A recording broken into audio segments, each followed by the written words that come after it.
Hello and welcome to Fintech Impact. Just a reminder before we get started, as always, please sign up for my newsletter at jasonpereira.ca where you get notifications of all future podcasts, blog posts, and other goings on. Now, on to today's show. Today on the show, I have Sean Brown, President and CEO of YCharts. YCharts is an online next-generation platform for charting and displaying various forms of data in easy-to-use, digestible, and user-friendly ways. And with that, here's my interview with Sean. Hello, Sean. Hey, Jason, how are you? Good. Thanks for taking the time today. I really appreciate you having me on. Well, I appreciate you making the time. So, Sean Brown, President and CEO of YCharts. Tell us about YCharts.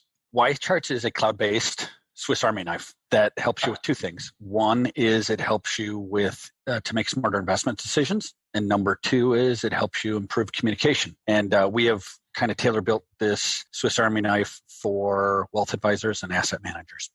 So we're going to dive into everything it is you do, and Swiss Army knife is a very good analogy for it. I'll give you that much. So before we dive into it, tell us about the history of YCharts. Where did it come from? What was the problem that needed to be solved in the marketplace? Came into being in 2009, so a little bit over 10 years old, and originally came to market as a fundamental research tool targeted at retail investors. So the original premise was there really weren't sufficiently broad and deep tools to help retail investors understand markets.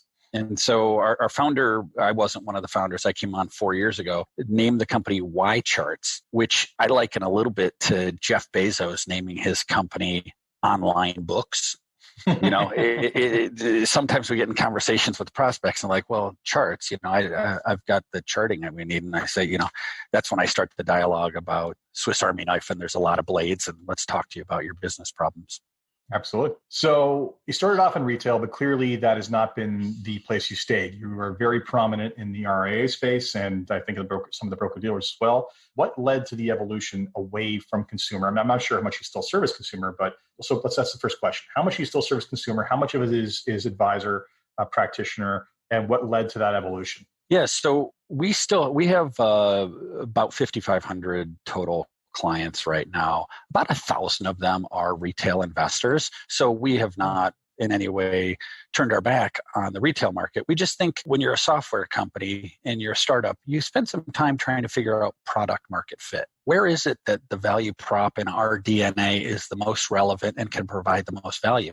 And I think what we've discovered through time, like every startup I've ever been part of, is sometimes it's what you originally thought it was, and sometimes it's not. And I think what we've found through time is we've got just a great set of capabilities that is really most relevant to RIAs and broker-dealers and to asset management wholesalers.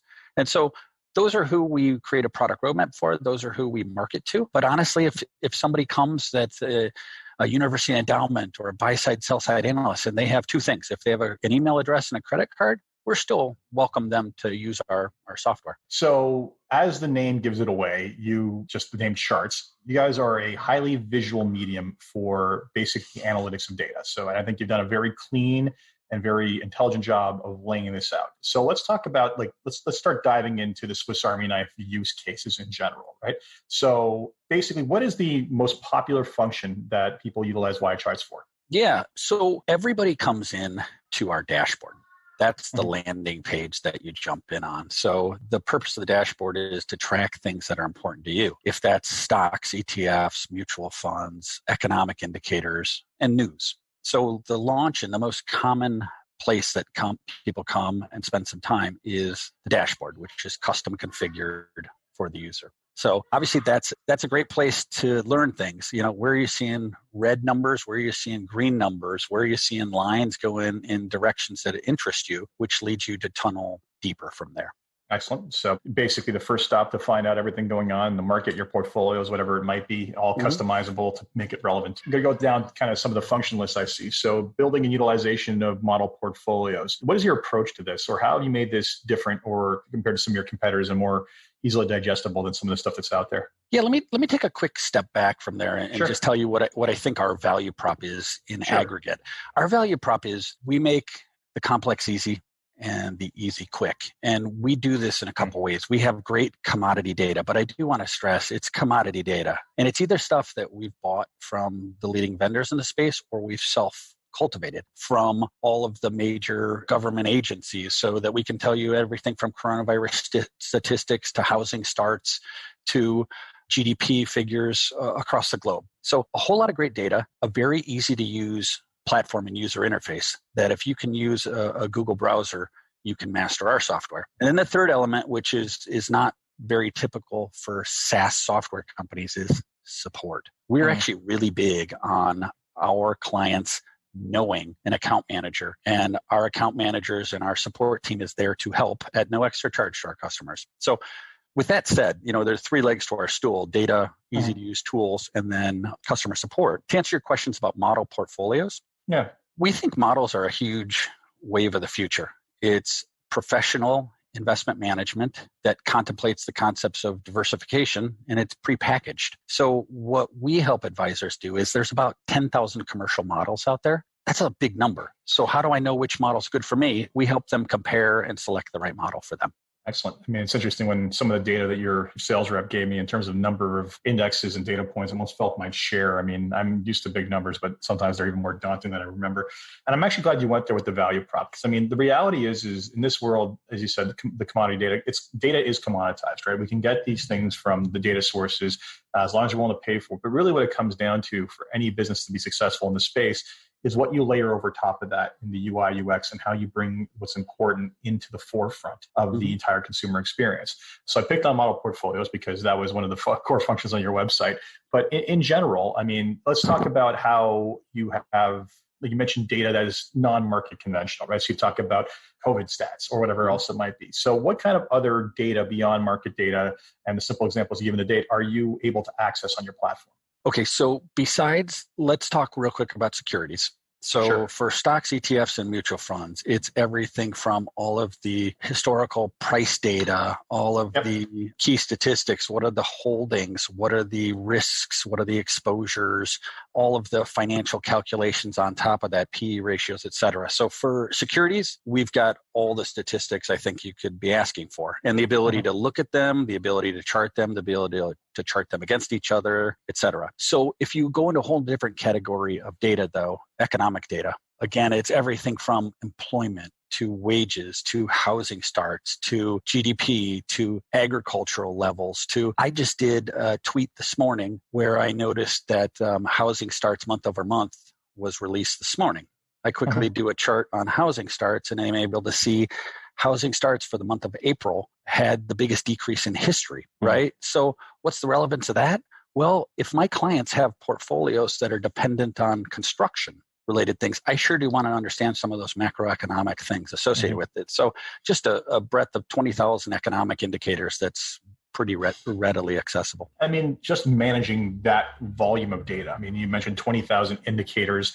Your website boasts over 45,000 mutual funds, ETFs, and CEFs. I mean, that's a huge amount. One of the things I will compliment you off the bat is the screening tools you've built are very robust. I've used some other tools that will go unnamed that have been a little bit frustrating to try to drill down to just the exact thing you're looking for. And you managed to put together a pretty slick interface for defining a universe, defining filters, defining specific factors and exposures you're looking for, and being able to kind of multi-tier draw down. I'm curious, so what level of engagement are you seeing from users in terms of accessing these like 20,000 levels? I'm sure you have like an 80-20 rule, right? Where like 80% of the data, everybody's going to have the S&P number up on front of their dashboard. But the more extraneous stuff, how much engagement do you get down there? So screening and building comparables, tables, and time series analysis, those tend to be more episodic in our users' life cycle. It's not a daily thing that they come into and are checking their portfolio or looking at their custom email report or creating a model portfolio and seeing the performance. It's more once every 2 weeks or once a month that our users are coming in saying, hey, I may have a rebalancing event. I may have a need to tax harvest, and I need to make some changes. So that's when they start to use things like screeners, and that's when they can start to get into some of the exotic securities that aren't in in the Russell 3000 or S&P 500. And the screener, what I love about the screener from a personal standpoint is nobody has the ability to be an expert or even knowledgeable about 45,000 securities. But within a couple clicks and a couple parameters, you can get down to, hey, what was your index universe? What are the parameters you're looking for? Are you looking for those that have consistently paid a dividend and are in the top 10% of their comparable universe? You can get that in 15 seconds, which may help you support some thesis that you're operating under. Absolutely. So basically, really what you're saying here is that there's kind of almost like a two-stage usage of this, right? Or three-stage, we'll call it, right? There's the informational aspect, which I go in, I can see my snapshot, I can see where everything stands, get that down. There's the pre-programmed piece where I go in and I program the things that matter to me, the model portfolios, whatever else it is. And then there's the kind of task-oriented stuff where essentially you need to go in and modify it off the bat and do the rebalancings or whatever tests is necessary. And I guess the last part is, of course, just the random journeys of screening and trying to see what kind of cool things you can find on your platform, because you got to imagine there's quite the number of interesting, fascinating data points that one would never think to actually find on their own. So talk to me then about the dynamic of the output. So you basically allow the user to basically graph that data in any number of forms. Just how customizable and how much freedom do people have over running the look and feel and total experience of that? I think the right amount is the answer to your question. Most of our product direction honestly comes from us working with focus groups of our target market. To give you an example, let's take the simple visual. And I'll tell you, advisors and asset managers are distilling their analyses. Very, very often that comes out in the form of a chart. A chart may be put in a reactionary statement to a client who says, hey, can you update me on the FANG stocks? It may come in them just wanting to be proactive and tweet out something like I did this morning about housing starts. A whole lot of reasons you want to communicate something, and usually the best visual is a chart. And so our real focus is, what level of customization do you want? First of all, custom colors, right? Hey, I got a firm with a certain color scheme. Logo. I want my logo on there. And then I want all kinds of parameters to say, am I interested in the price? Am I interested in a percentage off high? Am I interested in normalizing? So we think we've made it not only very customizable for an enterprise or an institution, but also very easy to draw your unique type of chart that isn't always just what's the price action. So how much of your actual and current UI has basically been driven by those focus groups? I mean, I'm curious as to how much. Every company has the same thing where they assume that they have an idea or a plan that they want to put in place. And then, of course, it never survives first encounter with the enemy being the end user. And then they retool. So how much of that innovation is driven by in-house thinking versus the feedback you basically garner from these focus groups? Yeah, it's an awesome question. I think one of the things I've always hated, I've been in the software industry for 25 years. What I've always hated is when you entrust engineers to UI. I just find, honestly, and I'm a former software developer, right? So I'm not in any way denigrating a hardworking profession. I'm just saying that doesn't mean you're in tune with UI. So the answer to your question is an absolute ton. And the way we ensure that happens is in the form of investing in a strong product management group. I just am such a huge believer in software that the guardians of doing the right thing in your organization are the product management group. And the product management group, honestly, they're touching and feeling our customers through sales calls, through customer support calls, and listening in and understanding stuff. But they also are prior professionals in the industry. So they know the workflow. They live and breathe the needs. So in some cases, they're making the decision based on their past experience. In a lot of cases, they're running it by a couple trusted users saying, hey, what do you think makes most sense for the placement of this button? So tell me, we talked briefly about the degrees of freedom. You said the right amount. Basically, when it comes to the end user trying to put together their reports and everything they want to show to the end client, it's one thing for us to have a good, dynamic, malleable interface for us to play around with. It's something else entirely to create a client deliverable. Just how much flexibility have you built in there to satisfy your end users? Yeah, that's a great question. Huge part of our value prop is, if you think about it like the painting analogy, well, first of all, you can come to our tools with a blank template and you can pick your colors and do whatever you want with your artwork. But if we know you're trying to create a seascape, we think there's more work we can be doing to get you further along. So I'll give you a tangible example that's outside of the art domain. We know a lot of our users create a chart because they want to put it in a quarterly economic analysis, which they hate to create. We know their workflow. Yes. They put this together once a quarter. What we've done is say, hey, you can come to us and just build your own chart or do your own screen. That's fine. But if you happen to be one of those people that's creating quarterly economic analysis, here's a PowerPoint deck we've created for you with what we think is 80% of what you need. The charts, the verbiage, the insights, edit it as you see fit. We also have this functionality called Quick Flows, which is a tab on the right side of screens that allows you to now say, hey, we know a lot of times when you're using our software, what you want to see is the performance since the coronavirus impact, February 18th or 19th. That's kind of like that timeline demarcation, Quickly click on that. Hey, we have coronavirus statistics in our software. You can pull them up on our charts on your own, but we know a lot of you are really worried living in New York. So we've created those charts, pre-can those reports, go into our template, select New York or Illinois or Canada or the UK. You pick the state or country and pick the statistic you want. We've done the work for you. So our goal is we'll give you the blank slate, but if we know what we think you're trying to achieve, we try to get that work done for you. So all you have to do is a quick edit or a quick tweak, custom colors, and you can tweet that out immediately. Fantastic. So what is it that they tell you that you have helped enable in their lives that they couldn't do without you? Two things. One, and they all wrap up into, especially with wealth advisors, you help us justify our fees. And the way you do that is appreciably higher investment returns. And the other thing they tell us a lot, we did a survey on this, we save them 3.6 hours per week of time. And it doesn't matter whether you're a retail customer or a wholesaler or an asset manager or whatever you are, time is at a premium right now. And so our customers have kind of told us, wealth advisors have said to us, my time's worth $200 an hour, and you save me 3.6 hours of time a week, which correlates into 600% plus ROI. And they say, I'm an investment professional. I get ROIs. So they say, thanks for saving me time. You make it easy to use. You get me further along in where I'm trying to get to, and you're integrated in the right pieces. And so your value is more than commensurate with what I'm paying you. Excellent. So let's talk about integrations. What integrations have you done to date that are the more popular ones you've done? So on the back end, obviously, we're integrated with a whole bunch of wonderful data sources. If you happen to be a user of Motley Fool or Seeking Alpha, we are integrated in the user's experience if they wanted to create a post. If you create something in YCharts and you quickly want to tweet it out or post it to the Fool or Seeking Alpha, you can quickly do that. So next on our plan list is probably a direct linkage into LinkedIn. We're seeing an awful lot of our customers say, hey, I'm regularly posting on LinkedIn and I'm fine copy pasting into a post, but if you can save me 10 seconds, please do. So those are the big areas we're integrated. So staying very focused specifically on the communication piece, right? Like this is about communication of value, communication of understanding and knowledge. So makes a lot of sense.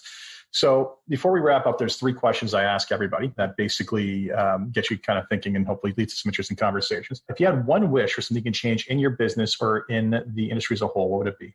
I would challenge the industry, especially those that are serving their end customers, to put themselves more often in the shoes of their customers.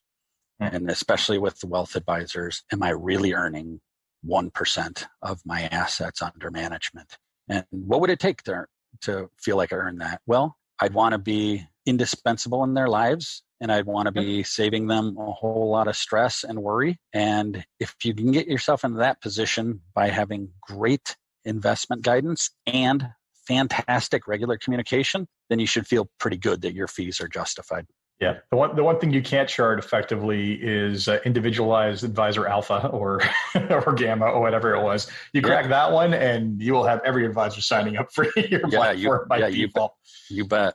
Unfortunately, that is not a data feed. So moving on, next question. What's been the biggest challenge that you guys have faced in getting the platform to where it is today? I think as a startup, we've been a small company for a while. You have to go through certain steps to earn your credibility and to earn your street credentials. So the challenge we've faced is having the patience to know it takes you a long time before you've earned some big things. We just recently consummated a deal a couple quarters ago with Northwestern Mutual for several hundred seats. That didn't come on day one of 2009. Wow. It's understanding as much as you think you could replace every Bloomberg terminal that it is in the world, saying that's not realistic. So what are your realistic goals to serve your customers the best you can and understand there's all kinds of opportunities in the future. Yeah, and it's kind of interesting you went there because, first off, it's not like you were coming in competing in a blue ocean, right? You were basically dealing with a lot of behemoths in the space, right? You had the Morningstars, you had the Bloombergs of the world who'd been very entrenched for a very long time, right? And you come along as the scrappy little upstart with a better way of doing things. And I almost wonder how much, as much as charting and communication is vital, you must have seen some pushback and this function is taken care of, right? Like, I almost feel like you have to have almost a paradigm shifting mindset conversation with them to understand that, no, it's not about just click in these two dates and get from here to here. It's about being able to layer on all the levels of additional data and comparisons and other key salient factors and being able to customize all that basically is going to enhance that. How did that conversation go altogether? Like, how much education was there in that? Well, Jason, you're bringing up a fantastic point, which is there are layers of obstacles or opportunities you face. One of the very basic one you always face when you have a product is inertia. And our target demographic is, generally speaking, late 40s in age and above. That demographic is not typically known as being the most tech forward, bleeding edge, try new things. In fact, in many cases, they're stuck on the way they've done it for a long, long time. Yeah. So I think one of the biggest things we've tried to do over the years is say, we're playing a long game here. We want people to learn, explore. We want to make it easy for them to try our software. We understand the timing may not be right. We understand they may not have time to even understand the features we've got and how we're differentiated. How can we provide them value now? Data, charts, interesting analyses to build a brand that we can get in conversation with them. And hopefully someday, if there's a fit, turn that into a client relationship. And I think we really started with this mindset several years ago. And we're now getting in a lot of discussions now with somebody who said, hey, I've been following you guys for 4 years. Thanks for the stuff you've sent to me. The timing's right, and I'm ready to try some new stuff. Yeah, they got to feel the pain, and it's the pain they don't even realize they have until they meet you and see some of this stuff. And especially when you're talking about enterprise sales, those are long tail no matter what you do. It doesn't hurt that you have some pretty influential guys like Ben Carson out there putting out a blast of his every day with one of your charts attached to it. That's how I first discovered you guys. But it speaks when people of influence start putting out your stuff. It definitely helps. And the interesting thing on something like that is, Ben's been a customer of ours for 4 years, a paying customer of ours for a long, long time. And so when people like that have an influence and word of mouth, that's the most wonderful sale we can make, is when we didn't have to brag. This whole sales has always made me squeamish, right? I feel like I may be trying to pitch something to you that you don't need. I love when a third party has nice things to say about you and gives a prospective customer a real sense of comfort. We say a big thank you to them, but we know it came from a very honest place, rather than there's no commission, no kickbacks, no nothing like that. I said, your true product champions are the ones who love what it is you do, not the ones you pay to sell for you. That's for sure. Yep. So I think, and it's interesting. Part of my realization when I looked into you guys was simply, wow, he's pumping out a lot of high quality stuff. And it seems like daily. I know he's got another job beyond blogging.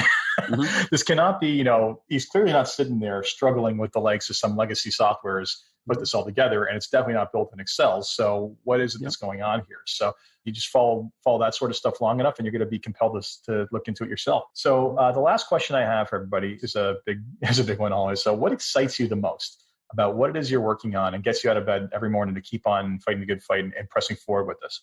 Hey, listen, nothing we do is as noble as coming up with a cure for a pandemic or solving world hunger. But what excites me is the moment, if you're a retail individual or an advisor, the moment you press buy, I want to buy that security. That's a moment of fundamental insecurity. It's a moment where you're saying, am I making the right decision? The thing that excites me is we believe that when our customers use our software, they have confidence to press buy or to rebalance or whatever they're trying to do.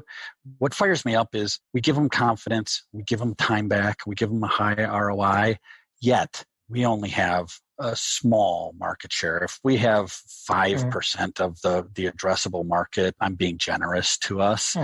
We have such a small market share, and I know there's so many more people that we can give confidence and better ability to communicate. That's what fires me up. And every day I wake up and say, how can we reach a few more of them? And how can we do a better job serving those that we've already met? Excellent. Well, I mean, the good thing about only having 5% market share is you got a long way to double up. Sorry, a lot of ways to double up over and over again is what I mean. So, I mean, yes, it's a fundamental point of insecurity. I agree with you in that. But it's also, I mean, the reality is that you're taking very complex stuff that can be very complex, distilling it to something very simple. And I think at the end of the day, anything you can do to strengthen a client, a good relationship between a good client and a good advisor, it's just mutually beneficial for so long. So helping enable that is a very powerful thing. So I hope that excites you. Yeah, I couldn't agree more. Making the complex easy and the easy quick, that fires us up. Good. Excellent. Well, thank you so much for taking the time today. I very much appreciate it. And I encourage everybody to check out YCharts. It is available several countries, is it not? So Canada, US, where else do you market to? Really, we're focused on North America, Canada, and the US. We have plenty of international customers. And Jason, I wanted to potentially extend an offer, if okay, to your listeners. So if any of your customers or any of the people who download your podcast come and get in touch with us and mention the name of your podcast, I'm happy to extend a 20% off offer for a new customer before the end of July. So Excellent. Anybody who wants to come try a free trial, and if you like it, come buy at a discounted price. We get that to August because you're not going out till the end of June. Would you like? Yeah, you can. I'll make it the end of August. End of Excellent. August it is. You're a hard bargainer. There we go. I negotiated on behalf of all the listeners. 20% off if you go before the end of August. So yes, Sean, thank you very much for your time. Very much appreciated. And I encourage everybody to take the time to check it out. And again, you have 20% off to try it. So go for it. Take care. Jason, thanks for having me on. My pleasure. So that was my interview with Sean Brown of YCharts. I hope you enjoyed that. I hope you do take the time to check them out because as you heard, you are entitled to a discount if you do so before August. So as always, I'm your host, Jason Pereira, and this has been Fintech Impact. If you enjoyed this podcast, please leave a review on iTunes, Stitcher, or wherever it is you get your podcasts. Until next time, take care.